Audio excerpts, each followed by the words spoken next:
Taip, tai vis dėlto atvykom su žmona pas trenerę, šuo, Audronė vardas jos, Taip, ir ir, borderkolių veisėja prie to paties. ir Balėkovių veisėja, ir Ir ūkininkė. ūkininkė. Jau video padariau apie ūkį, biškelę pradžių jos visą gyvūniją.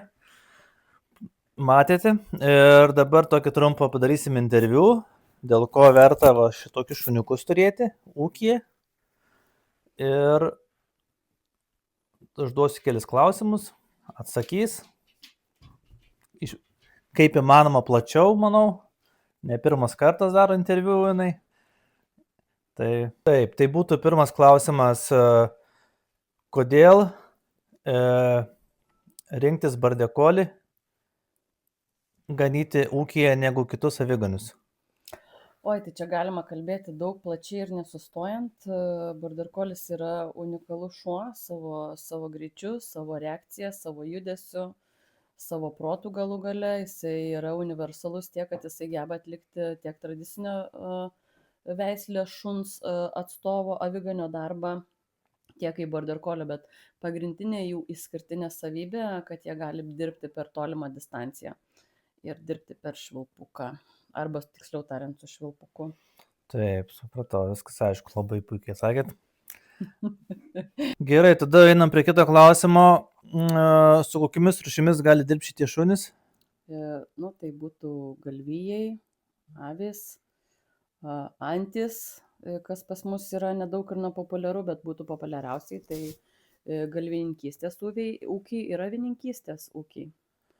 Tai gerai, o su karvėmis, tarkim, su galvijais, atliktų gerai jie savo darbą? Vėlgi priklauso nuo šuns, nuo jo individualių savybių, nuo jo genetikos, nes jeigu kalbant apie pačius borderkolius, jie būna ir silpni, ir stiprūs, ir vidutiniai, vieni būna bijo galvijų, kiti nebijo galvijų, bet pagrindė yra genetika ir taip kaip tu išauklį ir išmokai šitą šunį, jeigu jisai nuolatos gyvena šitoje aplinkoje. Su galvijais, manau, problemų dažniausiai nebūna. Tačiau rekomenduotina yra pradėti mokymus su avimis, nes tai yra gyvūnų rūšis, kuri yra nei per didelė, nei per maža, lengvai ir greitai juda. Tačiau jeigu kalbant apie patį ganimą ir ganimo stilių, su avimis šitas šuo juda vienaip, su galvijais juda kitaip, kadangi tie galvijai yra netokie bandos gyvūnai ir jie labiau būna išsiplėtę, išsiskaidę arba, kaip sakant, išsibarstę po visą ganyklą ir jam surinkti būna sunkiau. Vėlgi, kalbant apie patį gyvūnų skaičių, vėl treniruojantis, mes negalim šuns siūsti arba mokinti treniruotis su, tarkim, 60-50 karvių. Mes visada imam mažą bandą, kad pradėtume ar padėtume šuniui suprasti, ką jam reikia apskritai daryti, ir kai jisai mokės dirbti su maža banda, jisai tą mokės daryti ir su didelė banda. Aišku. Tai dabar kalbant apie šuns paruošimą, kiek tu truktų, tarkim, šunį, jis vis tiek turi būti kokio amžiaus, nuo kada turi būti pradėtas ruošti, nuo kokio amžiaus ir kiek laiko užtruktų paruošti?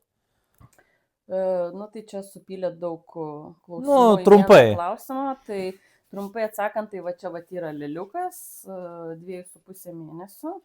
Mes tokį šuniuką auginamės iki kažkur 10 mėnesių amžiaus, 10 metų amžiaus, ir tada žiūrime jo instinktus ganimo, ar pas jį instinktai yra, ar nėra, ir tada pradedam dirbti ir ruošti. Vėlgi, tas ruošimo tarpas labai priklauso nuo pačio vedlio savybių, nuo pačio vedlio, kiek jisai supranta pačius galvijus ar avis ir kaip supranta šunį. Kitaip tariant, turi būti jausmas apie gyvūnus. Ir vėlgi čia, kaip imant ir bet kokią kitą sritį, kaip jūs būsite imlus tam. Ar jūs greitai mokinsitės ar negreitai, nes, pavyzdžiui, profesionaliam treneriui tai neužtrunka paruošti daug laiko, tai tarkim apie 3 mėnesius. Tą šuniuką paruošti pagrindiniam komandom ir pagrindiniam supratimui, kas tai yra banda, kaip ją reikia valdyti, atskirti pusės, kur kairė, kur dešinė, kaip surinkti tą bandą, o visa kita, pats treniruočių pagrindas jau ugdosi kartu su šuniuko patirtimi ir kiekviena treniruotė ir darbų ūkija. Tai kaip ir žmonėm, kuo didesnis darbo stažas, tuo jisai yra protingesnis ir gabesnis toj srityje. Kuo daugiau patirties, kaip sakoma, to geriau atliks savo darbą. Taip, ir su šuniukais tai tas pats. O nuo jo mokinimo viskas priklauso taip, kaip vedlys imlus jį išmokinti. Taip paprastai, kaip sakoma, metai laiko tikrai 100% gali pradėti treniruotis, padarai instinktų testą, jeigu jis turi susidomėjimą, tai su juo eis kažką ir padaryti. Būtent, gali eiti padaryti, bet gali ir neiti padaryti. Praktiškai patyręs treneris, patikrinęs šunį 6 mėnesių amžiaus, galėtų pasakyti, koks tas šuniukas bus ateityje. Ar bus profesionalus, ar bus imlus tam darbui, bet tarkim, atlikti kasdieniams ūkio darbams nereikia to šuns kažkokių ypatingų labai savybių. Supratau. Gerai, tada eikime prie sekančio klausimo. Kaip aš pats ūkininkas, tai laiko kaip ir neturiu, taip tiek daug važinėtis, nes tarkim 3 mėnesius ar 4 mėnesius treniruoti ir paskui pats treniruoti, tai ar būtų įmanoma įsigyti šunį jau suaugusi, kuris yra treniruotas, jau ištreniruotas ir ūkininkui, per kokią 3 savaitės išmokti su juo dirbti su savo galvijais.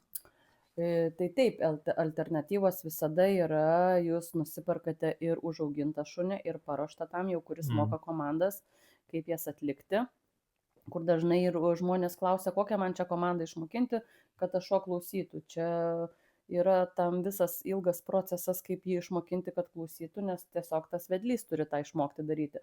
Tai kad tas procesas sutrumpėtų, jūs galite nusipirkti jau paruoštą šunį, jau išmokintą šunį, jau žinantį komandą šunį, jau turintį patirties šunį, kuris žino, kaip valdyti ten ar avių, ar galvijų bandą. Ir jūs tiesiog pats pasiimate pamoką savo ir mokinatės jau kaip tą paruoštą šunį pritaikyti savo ūkiui ir savo reikmėm. Tai tas vėlgi priklausys nuo jūsų individualių savybių, kaip jūs gebės tą informaciją priimti. Bet dažniausiai tai yra lengviau negu mokyti nemokytą šunį. Tai čia yra viena iš alternatyvų, bet kas liečia kainą tokio šuniuko, arba tiksliau šuns, tai yra kitas klausimas. Bet vėlgi jūs paskaičiuokit, kiek jums tas šuo atstos darbininkų ir kiek jūs iš to laimėsite savo laiko resursai ir savo pinigų resursai, šeriant, auginant ir treniruojant tą šunį. Tai man labai kažkaip keista, kad mūsų šalyje dar nėra tas priimta pas ūkininkus, kad tiesiog kaip tu perki traktorių visą sukomplektuotą, tai nusipirkti taip ir šunį visą sukomplektuotą. Ir tiesiog prisitaikyti savo reikmėm. O dar būna dažnai tokių klausimų, kai sako, ar ta šuo pripras prie manęs, ar jisai ten jausis gerai, tai žinokit taip, ta šuo yra tiesiog darboholikas ir jam bus visur gerai, kur jisai gaus darbo. Kur pamatys gyvūną, taip, ir kur bus patenkinti jo tiesiog prigimtiniai poreikiai. Ganyti ir dirbti. Gerai, tada, tarkim, klausimas būtų, kiek žmonių pakeičia vienas geras šuo? Tarkim, paimkim tokį viduriuką galvijų, mėsinių galvijų. Aš turiu taip pat karvės, tai man su karvėm yra kas kita. Jos karvės yra ramesni gyvūnai ir jie pripranta prie pievų, prie šuns, prie visko pripranta. O jeigu su mėsiniais, tarkim, kiek reikėtų vieno šuo, tarkim, ant 100 galvijų, tai manau reikėtų 2 šunų, jei neklystu.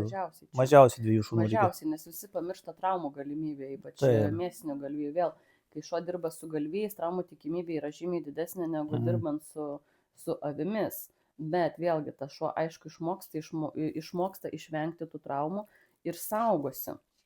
Tačiau suvaldyti, tarkim, 100 galvijų bandą vienam šuniui tikrai yra sunku ir praktiškai neadekvatu. Tai, sakyčiau, vienam šuniui 60 karvių, čia yra optimalus skaičius, 100 avių irgi optimalus skaičius.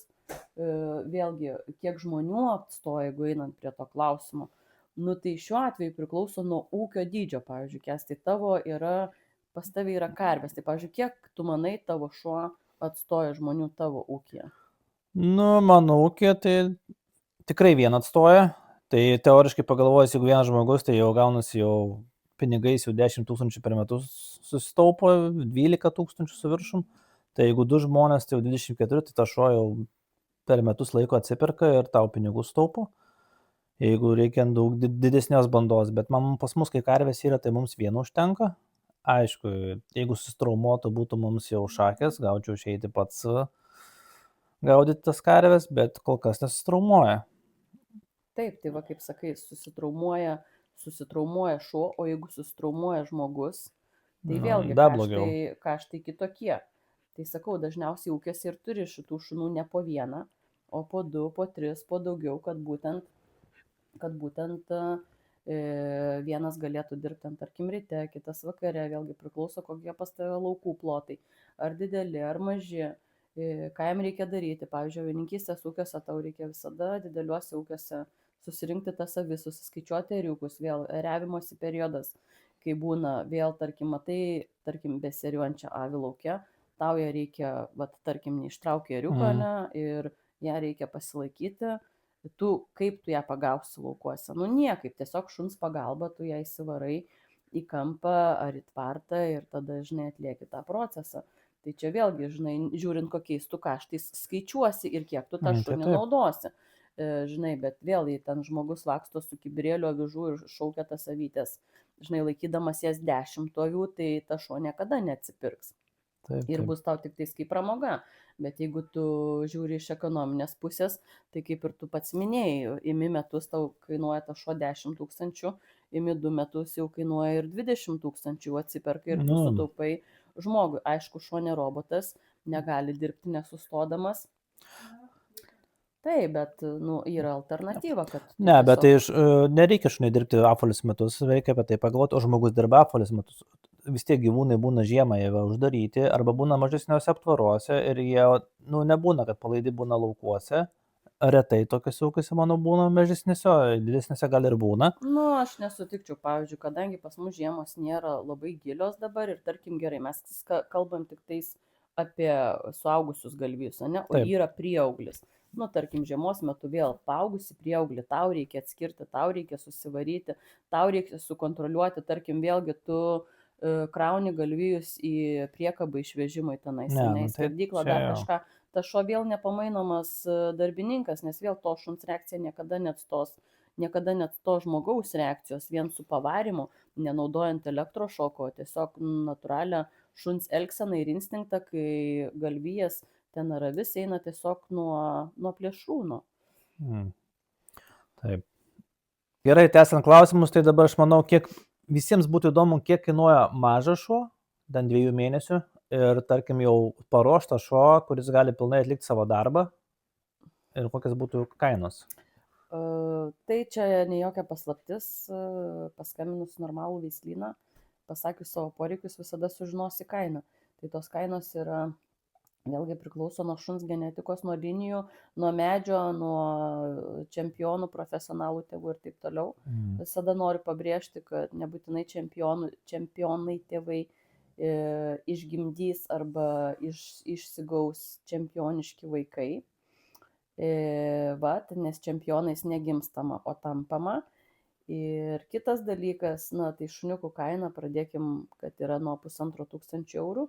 Ir vėlgi kyla pagal tai, pagal genetiką, tai pagal linijas, pagal giminės medį, pagal tiek, kiek titulų turi tėvai ir panašiai, bet aš kalbu ne apie parodų titulus, o apie varžybų titulus, tai yra tai kaip jie laimėję yra varžybose ar nelaimėję. Ir kitas dalykas, paruošto šuns kaina jau eina minimaliai paruošto, kaip sakant, kur šuo žino komanda į kairę, į dešinę ir atvaryta vis, tai yra nuo 3000 eurų ir aukščiau. Supratau. Tai tada šiam kartui tiek ir dabar lauksiu kokių klausimų, kokie bus kokie klausimai. Kitą kartą susitiksim su trenerė, aptarsim tos klausimus, apkalbėsim, apdiskutuosim. Parodysim mažo šuniuko treniruotės, nuo ko pradedam, kaip treniruojam, kaip augam ir gal čia įsiauginsim savo sekėjų ratą kažkokį ir matysim, kaip tos atrodo ta treniruočio pradžia nuo mažo šuniuko iki suaugusio šuns. Būtų labai fainiai. Tai jeigu sekėjai norės, tai kodėlgi ne. Taip. Kaip tik vasaros sezonas artėja, treniruočių metas. Labai smagu. Bus Tai va. pažiūrėti mūsų tobulėjimą. Tai šiam kartui tiek ir iki kito karto.